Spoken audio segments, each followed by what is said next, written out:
সমস্যা। প্রত্যেকের জীবনেই সমস্যা আসা যাওয়া করে, আর প্রত্যেক মানুষ সমস্যা আসার পর তার সমাধান খুঁজতে উঠে পড়ে লাগেন। কিন্তু যখনই সমস্যার সমাধান হয়ে যায়, আমরা সুপ্রসন্ন হয়ে যাই এবং অসাবধানও হয়ে যাই। আমাদের মনে হয় যে আমরা সম্পূর্ণরূপে সমস্যার অন্ত করেছি, কিন্তু কোথাও না কোথাও একটা ছোট্ট বীজ রয়েই যায়, আর সেই বীজ আমাদের অসাবধানতার ছত্রছায়ায় বড় হতে থাকে, আর তারপর মহা সংকট হয়ে আবার আমাদের উপর আক্রমণ করে।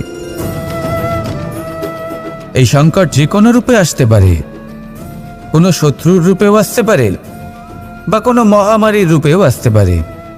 সেই জন্য সবসময় সাবধান থাকাই উচিত, কারণ অসাবধান হলে কি হয়, আমাদের সুরক্ষা চক্রে একটা ছেদ উৎপন্ন হয়, আর আমাদের শেষ করতে পারে এমন এক বাণ সেই ছেদ বিন্দু হয়ে আমাদের হৃদয়ে প্রবেশ করতে পারে। তাই যে কোনো সমস্যার সমাধান করুন, জয়ী হন, উৎসবও পালন করুন, কিন্তু সাবধানে থাকবেন। আসুন আর আমার সাথে ভালোবেসে বলুন, রাধা রাধা।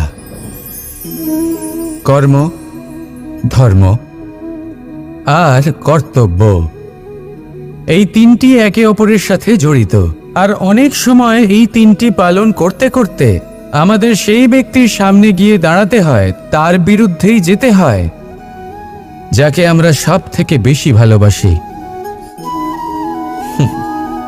কিন্তু সেইখানে এই যুদ্ধ কোনো ব্যক্তিগত যুদ্ধ থাকে না, এ হলো কর্ম, ধর্ম আর কর্তব্যের যুদ্ধ। এটা সরল নয়, অত্যন্ত কঠিন হয় তার সম্মুখীন হওয়া যাকে আমরা সব থেকে বেশি সম্মান করি। কিন্তু আমাদের তো আমাদের ধর্মের পথে চলতেই হবে, কারণ আমরা কর্মবদ্ধ, কর্তব্যবদ্ধ, আর এটাই করা উচিত। শুধু এটুকু মনে রাখবেন, যদি আপনার উদ্দেশ্য শুভ হয়, আপনার ভাবনা শুভ হয়, আপনি যদি কর্ম, ধর্ম আর কর্তব্যের পথে অগ্রসর হন, তাহলে এই প্রক্রিয়াতে যদি আপনাকে আপনার আরাধ্যেরও সামনে দাঁড়াতে হয়, তাহলেও আপনার কোনো ক্ষতি হবে না।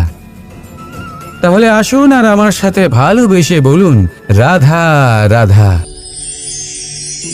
মানুষের কোন বিষয়ে অহংকার থাকে?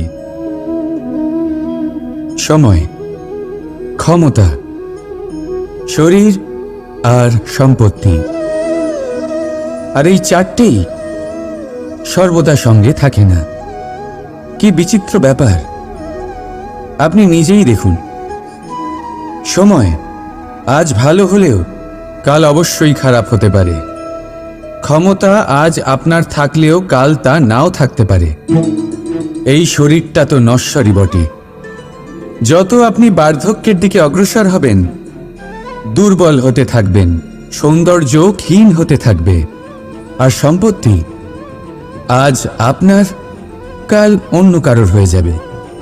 আর এই সমস্ত নশ্বর জিনিসে মন কেন্দ্রীভূত করতে করতে ব্যক্তি ভুলে যান সেই বিষয়গুলি যা সর্বদা আপনার সাথে থাকবে, আপনার ঢাল হবে, আপনার সম্বল হয়ে থাকবে। আর তা হলো আপনার স্বভাব, বুদ্ধি, সৎসঙ্গ আর খাঁটি সম্পর্ক। নিজের স্বভাব শীতল রাখুন, কর্মে বুদ্ধির পরিচয় দিন, সর্বদা ভালো মানুষের সাথে সময় কাটান, আর খাঁটি সম্পর্ক সর্বদা পালন করুন। জীবনে সর্বদা সুখী হবেন। রাধা রাধা। আমরা কর্ম করি, আর সেই কর্ম অনুসারে আমাদের তার ফল প্রাপ্ত হয়। এখন এই কর্ম আরো শ্রেষ্ঠ হতে থাকে, আমরা আরো প্রেরিত হতে থাকি। তার জন্য আমরা বড় বড় জ্ঞানীদের থেকে প্রভাবশালী, প্রেরণাদায়ক ব্যক্তির সাথে দেখা করার চেষ্টা করি, দেখা করিও। নিজের কর্মের বিষয়ে বিচার করি, আলোচনা করি, তাই তো? কারণ আমাদের কাজ দেখে তাতে বিশেষ মতামত সামনে থাকা ব্যক্তি দিতে পারে, কিন্তু এই পুরো চক্রতে সংসারের সব থেকে গুরুত্বপূর্ণ ব্যক্তির সাথে কথা বলতে আমরা ভুলেই যাই। আপনি কি জানেন সংসারের সব থেকে গুরুত্বপূর্ণ ব্যক্তি কে? স্বয়ং আপনি। হ্যাঁ, আপনি সে। আপনি জীবিত আছেন, তাই এই সংসার জীবিত আছে। আপনি হলেন আপনার সমস্ত কর্মের কেন্দ্র। তাই এবার থেকে প্রতিদিন একটু সময় নিজের জন্য বের করে নিজের সাথে কথা বলুন। নিজেকে বুঝুন, নিজের কর্মকে বুঝুন। কিছু প্রশ্ন আসবে, কিছুর উত্তর পাবেন। আরও কিছু প্রশ্ন আসবে যার উত্তর আপনি অবশ্যই পাবেন, কিন্তু এটা করবেন অবশ্যই, নয়তো আপনি এই সংসারের সব থেকে গুরুত্বপূর্ণ ব্যক্তির সাথে দেখা করার সুযোগই হারিয়ে ফেলবেন। এবার বলুন, আপনি কি এরকম চাইবেন? রাধা রাধা, প্রেম, ঘৃণা, এই দুই হলো একই শব্দ। কিভাবে? দেখুন না, দুটোতেই আড়াই অক্ষর রয়েছে। দুটোই হলো সেই অনুভূতি যা আমাদের মনের সাথে জড়িত, আর এই দুই অনুভূতির সাথেই জড়িত মানুষ আমাদের জন্য গুরুত্বপূর্ণ। পার্থক্য শুধু এটাই যে প্রেম পায় সম্মান আর ঘৃণাকে করা হয় অবজ্ঞা। এরকম কেন? কারণ প্রেম হলো সেই অনুভূতি যেখানে মানুষ সব কিছু দিয়ে দিতে চায়, সব কিছু লুটিয়ে দিতে চায়। সেখানে ঘৃণা হলো এমন অনুভূতি যেখানে মানুষ সব কিছু কেড়ে নিতে চায়, সব কিছু জিতে নিতে চায়। তাও প্রেমের অনুভূতি কখনো আপনাকে হারতে দেয় না, আর ঘৃণার অনুভূতি কখনো আপনাকে জিততে দেয় না। এবার কি করবেন আপনি? একটাই জীবন। ঘৃণার সাথে বাঁচবেন নাকি প্রেমের সাথে? আমি তো প্রেমকেই চয়ন করব। রাধা রাধা। পাওয়া এবং হারিয়ে ফেলা, এই দুই হলো জীবনের অভিন্ন অঙ্গ। আমরা যেমন কিছু পেয়ে থাকি, তেমন কিছু হারিয়েও থাকি। কিছু স্বপ্ন সার্থক হয়, আবার কিছু লক্ষ্য অপূর্ণই থেকে যায়। জীবনে এটা হয়েই থাকে, প্রত্যেকের জীবনেই এটা হয়ে থাকে। কিন্তু কারোর সাথে দেখা হলে আমরা কি ধরনের কথা বলি? আমরা সেই কথাই বলি যা আমরা হারিয়েছি। নিজেও দুঃখ পাই, আবার সামনের মানুষটাকেও দুঃখ দিই। তার থেকে অন্যরকম কিছু করার চেষ্টা করুন, ধনাত্মক চিন্তা করার চেষ্টা করুন। মন সেদিকেই দিন। স্মরণ শুধুমাত্র তাকেই করুন, গুরুত্ব তাকেই দিন যিনি আপনার কাছে রয়েছেন। যিনি আপনার কাছে নেই তার আশায় কষ্ট কেন পাচ্ছেন আপনি? সেগুলিকেই প্রাধান্য দিন যা আজ এখন বর্তমানে আপনার কাছে রয়েছে। যেমন আমি কংস মামাকে স্মরণ করি না, যিনি আমার ছেলেবেলা নষ্ট করে দিয়েছেন। আমি স্মরণ করি আমার যশোদা মাকে, আমার বলরাম দাদাকে, আমার রাধাকে, যারা আমার জীবনকে ভরিয়ে তুলেছেন। আপনিও ঠিক এটাই করুন, আর আমার সাথে ভালোবেসে বলুন, রাধা রাধা। কথায় বলা হয়, জীবনে ভালোবাসাই হলো সুখের মূল। এটা সত্য। এবার প্রশ্ন হলো এটাই যে এই ভালোবাসা কার সাথে করা উচিত? যদি আপনি কিছুক্ষণের জন্য সুখ পেতে চান, তাহলে ভালোবাসুন নিজের রুচি মতো। যদি আপনি কিছুদিনের জন্য সুখ পেতে চান, ভালোবাসুন নিজের বন্ধুদের। যদি আপনি কয়েক মাসের জন্য, কয়েক বছর বা অনেক বছরের জন্য সুখী হতে চান, তাহলে ভালোবাসুন নিজের পরিবারকে, মাতা পিতা, নিজের সন্তান, স্বামী স্ত্রী, নিজের আত্মীয়দের। কিন্তু যদি আপনি চিরকালের জন্য সুখী হতে চান, তাহলে ভালোবাসতে হবে শুধু নিজের কর্মগুলিকে। কারণ সম্পর্ক যেমনই হোক না কেন, কখনো না কখনো ভেঙে যাবেই। এই সংসার হলো এমনই যে যাদের সঙ্গ আমরা পাই, তাদের সঙ্গ একদিন ত্যাগ করতে হয়। শুধু কর্মই হলো এমন এক সঙ্গ যা কখনো আপনাকে ত্যাগ করবে না। আপনার মৃত্যুর পরেও এই কর্ম আপনাকে বাঁচিয়ে রাখবে। তাই সবসময় মনে রাখবেন, এই কর্ম ধর্ম মনে করে পালন করা উচিত। জীবনের শেষ মুহূর্ত পর্যন্ত কর্মকে ভালোবাসুন। জীবনের শেষ মুহূর্ত পর্যন্ত সুখে থাকবেন।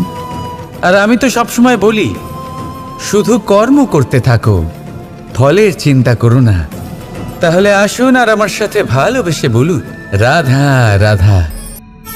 পরিস্থিতি কখনো এটা ভালো থাকে, আবার কখনো মন্দ হয়ে যায়। কখনো এই পরিস্থিতি আমাদের পক্ষে থাকে, আর কখনো এই পরিস্থিতি অনুযায়ী আমাদের চলতে হয়। কোনো বিকল্প থাকে না। কিন্তু যখনই এই পরিস্থিতি খারাপ হয়ে যায়, তখন কি করা উচিত সেই প্রশ্ন মনে জেগে ওঠে। পরিস্থিতি যখন প্রতিকূল হয়, তখন আমরা কিছু হারালে তা হারিয়ে ফেলি, ঠিক আছে, কিন্তু যা বাকি আছে সেটা আমরা আগলে রাখতে পারি। পরিস্থিতিকে সামলে রাখার চেষ্টা আমরা অবশ্যই করতে পারি, শুধু সেটুকুই আমাদের হাতে রয়েছে। কিন্তু এর থেকেও বড় সমস্যা আছে, অহংকার। কখন প্রবেশ করে আমরা জানতেও পারি না। এই অহংকার আপনাকে বুঝতেও দেবে না যে আপনি সত্যি কিছু হারিয়েছেন। আপনার কিছুই যাবে আসবে না। দেখতে গেলে আকাশের সূর্য নিজের প্রকাশ হারিয়ে ফেলে যখন অন্ধকার ঘনিয়ে আসে। তাহলে আমরা কে হই? ওনার সামনে তো কিছুই নই। এই অহংকার আমাদের দমন করতেই হবে। এটা বিশ্বাস করতে হবে যে এই সমগ্র সৃষ্টিতে আমরা শুধুমাত্র একটা কণা, তার থেকে বেশি আর কিছুই নয়। বিশ্বাস করতে হবে যে আমরা ততটাও বড় নই যে কখনোই কিছুই হারাবো না। এবার যেদিন এই জ্ঞান আপনি আত্মস্থ করে নিজের আচরণ পাল্টাবেন, মনে রাখবেন সেই দিনই অহংকারকে দমন করতে আপনি পথে অগ্রসর হয়ে পড়েছেন। এই অহংকারকে দমন করুন আর আমার সাথে ভালোবেসে বলুন, রাধা রাধা। তালা অনেক পুরনো একটা আবিষ্কার। যবে থেকে এই সংসারে বহুমূল্য বস্তু নির্মিত হয়েছে, তবে থেকেই এই তালা নির্মাণ হয়েছে। তবে থেকে এর ব্যবহার করা হয়েছে, যাতে উচিত সময় এলে পরে আমরা আমাদের বহুমূল্য জিনিসগুলো সুরক্ষিত রাখতে পারি এবং সময় এলে পরে বের করে সেগুলি ব্যবহার করতে পারি। এবার একটা গুরুত্বপূর্ণ তথ্য আছে যেটা জানা অত্যন্ত গুরুত্বপূর্ণ, এবং সেটা হলো যে একটা তালা নির্মাণের পূর্বে তা খোলার যন্ত্র অর্থাৎ তার চাবিটি নির্মাণ করা হয়, এবং এটাই জীবনের খুব বড় একটা শিক্ষা প্রদান করে যায়। আমাদের জীবনে যখনই কোনো সমস্যা আসে, তখন ভয়ভীত হওয়ার কোনো দরকার নেই, কারণ এই প্রকৃতি, এই ঈশ্বর এই সমস্যার সমাধান তথা এর চাবি আগে থেকেই নির্মাণ করে রেখে দিয়েছেন। শুধু দরকার হলো সেই সমস্যার ঊর্ধ্বে উঠে সেই সমাধান খুঁজে বের করা। মানুষ অনেক সময় সমস্যা দেখে ভীত হয়ে পড়েন, চিন্তিত হয়ে পড়েন, নিজের বিবেক হারিয়ে ফেলেন। আপনার শুধু এই মনকে শান্ত করা প্রয়োজন। এই শান্ত মনের সাথে এই সমস্যার নিবারণ খুঁজে নিতে হবে। তাই সমস্যা যতই তীব্র হোক না কেন, ভয় পাওয়ার কোনো প্রয়োজন নেই। পরম শান্ত মনে সমাধান খুঁজে বের করুন। আসুন আমার সাথে ভালোবেসে বলুন, রাধা রাধা। মানুষ বড়ই বিচিত্র প্রাণী। অধিক থেকে অধিকতর ধন লাভ করার চেষ্টায় নিজের শরীরকে নষ্ট করে ফেলেন, নিজের শক্তি হারিয়ে ফেলেন, নিজের সামর্থ্য হারিয়ে ফেলেন। আর যে ধন লাভ করেন সেটা কোথায় যায়? সেই শক্তি, সেই সামর্থ্যকে আবার ফিরে পাওয়ার জন্য। আর কিছু মানুষ জীবন এমনভাবে যাপন করেন যেন তা কখনোই শেষ হবে না, কিন্তু শেষ তো সবারই হবে। আর যখনই শেষটা কাছে চলে আসে, তখন মানুষ এটা বুঝতে পারেন যে সে জীবনকে উপভোগ করেননি। তার কারণটা কি? লালসা। এই লালসা জন্ম দেয় লোভকে, আর এই লোভ জন্ম দেয় আপনারই বিনাশকে। সেই জন্য আজ আপনার কাছে যা কিছু আছে, যেমনটা আছে, তার সাথে জীবন যাপন করুন, পূর্ণরূপে যাপন করুন। আপনার কাছে যতই ধন, শক্তি, মান থাকুক, তা সবার মধ্যে ভাগ করতে শিখুন। ভাগ করলে ভালোবাসা বাড়ে, আর এই ভালোবাসা দ্বারা জীবন আরও সুখময় হয়ে ওঠে। তাহলে আসুন আর আমার সাথে ভালোবেসে বলুন, রাধা রাধা। মানুষ সত্যের সাথে অবগত হবার জন্য ব্যাকুল হয়ে থাকে, চিরকাল চেষ্টা করতে থাকে। জন্ম থেকেই তার মনে এই ইচ্ছে জাগ্রত হয় সত্যিটা কি সেটা জানতে। এবার এই ইচ্ছে এটা পূর্ণ কিভাবে করা যেতে পারে। কারণ মনে হয় যে জ্ঞান অর্জন করলেই এই ইচ্ছে পূর্ণ হতে পারে, তাই কেউ কেউ জ্ঞানের পেছনে ছুটতে থাকেন।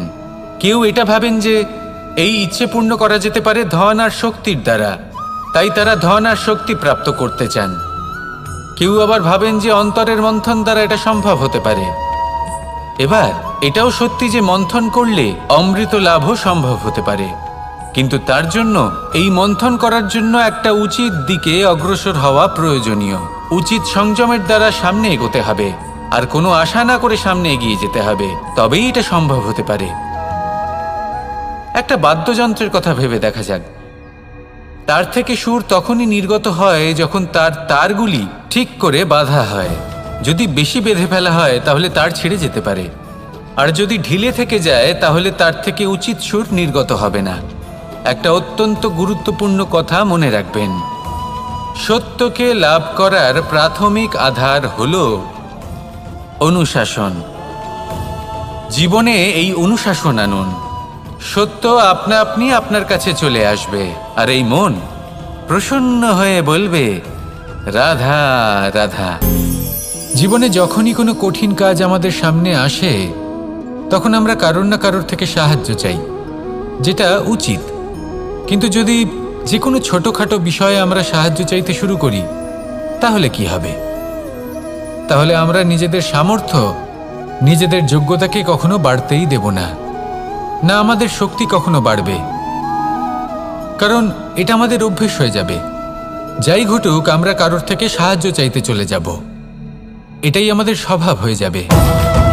সেই জন্য আমাদের যেটা করা উচিত সেটা হলো যতক্ষণ না আর কোনো উপায় থাকছে ততক্ষণ আপনি কারোর থেকে সাহায্য চাইতে যাবেন না। চেষ্টা করুন, যা সংকট থাকুক, সমস্যা থাকুক, পরিস্থিতি যতই কঠিন হোক, নিজে সমাধান করতে চেষ্টা করুন। যতটা পারবেন আত্মনির্ভর হওয়ার চেষ্টা করুন। যদি এটা করতে পারেন তাহলে আপনি অনেক কিছু শিখবেন।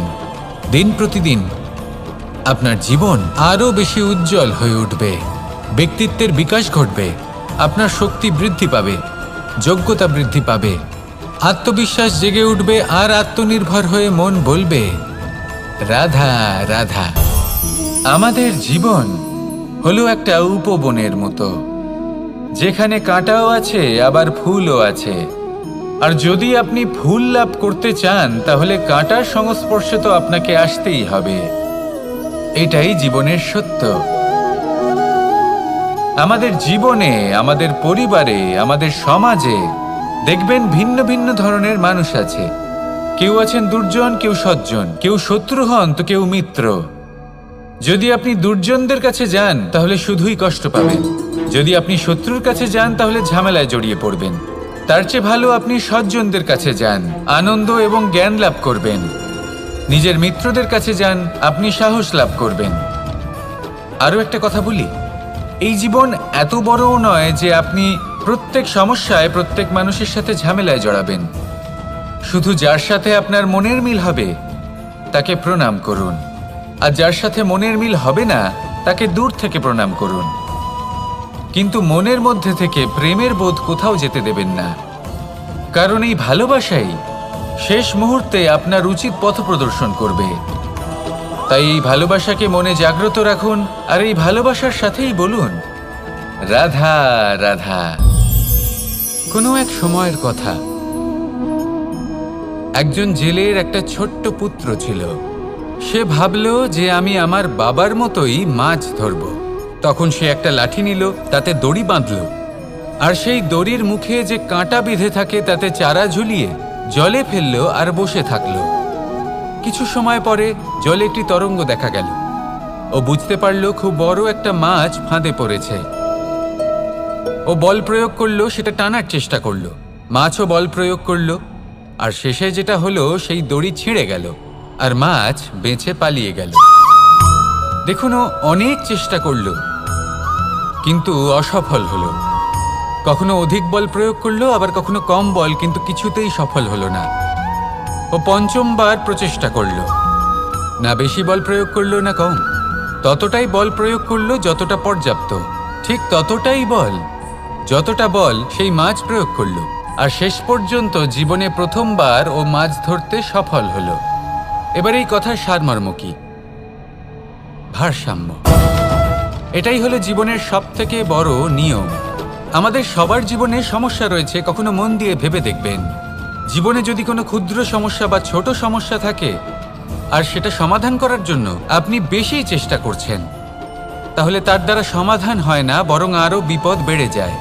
যখন কোনো বড় সমস্যা থাকে আর আপনি কম চেষ্টা করতে থাকেন, তখন সমাধান হয় না, তা চলতেই থাকে। শুধু এটাই হলো ব্যাপার। জীবনের সমস্ত সমস্যার একটা ভারসাম্য বজায় রাখা, যদি এটা আপনি শিখে ফেলতে পারেন, জীবনটা আপনার হাতের মুঠোয় থাকবে।